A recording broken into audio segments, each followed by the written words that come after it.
Hello everyone, in today's video I'm going to go over how to change bass strings on a Fender bass. This could be either a Fender Precision bass, a jazz bass, really a lot of different types of basses. They all kind of have a similar setup. The bass I'm using in this example is a Fender Precision bass. So for changing strings, there's only a handful of tools that you need.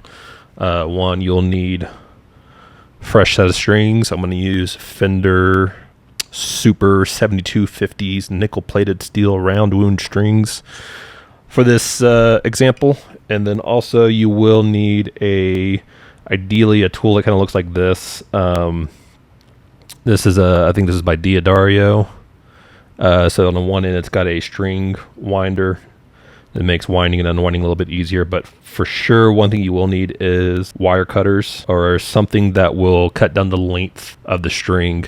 So in this video, I'm only going to essentially change one string, but the process is the same for all four strings. So the very first thing that we're going to do is unwind the old string entirely. I'm going to use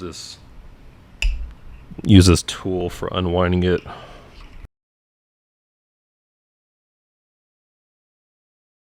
And it just needs to be loose enough to where it kind of pops off. Let me fix the camera. There we go, kind of pops off like that, and then we can kind of just unwind it from there.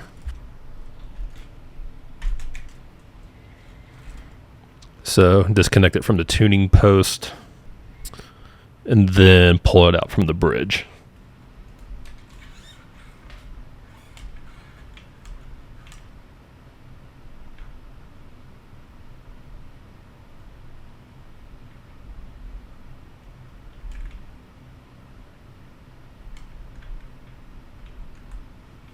There is a bit of a myth about taking all the strings off all at once. Supposedly if you have all four strings off, it removes the tension from the neck and can do some permanent damage. I don't necessarily know about that. I kind of do it both ways depending on what I'm doing. If I'm going to apply fretboard conditioner to the fretboard, I will take off all four strings all at once. But for the purposes of this video, I'm going to take one off, put one on, take one off, put one on, until I get through all four. If you have any thoughts on taking all four strings off all at once, do leave a comment. Let me know your thoughts, if there's any backed science behind taking all the strings off all at once. Okay, so I have my new string. I've got it unwound, and I'm going to slide it in through kind of the open hole on the bridge and just slide it all the way through. Pretty straightforward, easy peasy. And then over on the headstock side, so the first thing that we are going to do is cut the string down to length. Right now there's a little bit of excess. It's even going out of the frame a bit. So it's, quite a bit of excess there. So ideally, you want the string to wind around the tuning post 2 or 3 wraparounds. And so the length that I've kind of found for each string is about whatever that distance is between this post and that post. Call it about 2 inches. So you want to trim the string to about 2 inches past the post. If you don't feel like actually measuring it out, one way that I like to do it that works for me at least is for my E string, I'm going to cut the length of this string to about the length of the post here. For the A string, I'm going to cut it to the length of about the post of the G string. For my D string, I'm going to cut to the length of the headstock. And then for the G string, I'm going to cut it to the length of about 1 or 2 inches past the headstock entirely. So, if you want to use something relative as a unit of measurement, that's the way I do it. It's worked for me. You feel free to do the same for you if it works for you as well. So with that, so on this E string, I'm going to cut it to about this length right here where my thumb is. So this excess, I'm going to cut that off.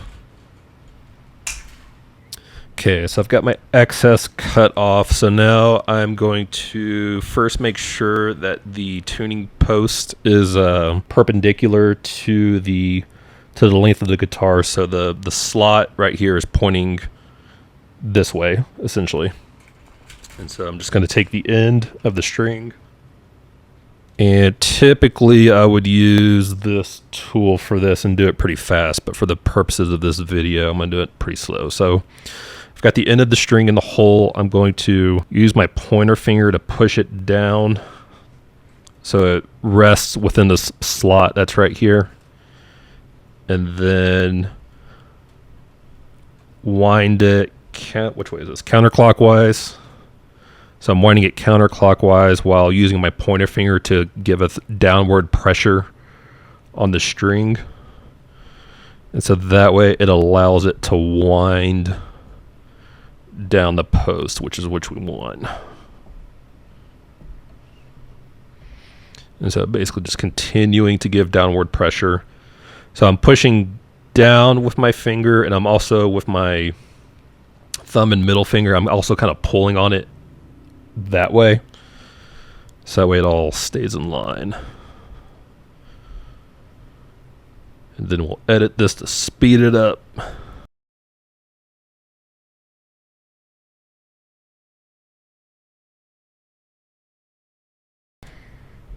And then one thing as you're winding this is to also just kind of look across the entire length of the guitar and make sure that everything's generally staying in line.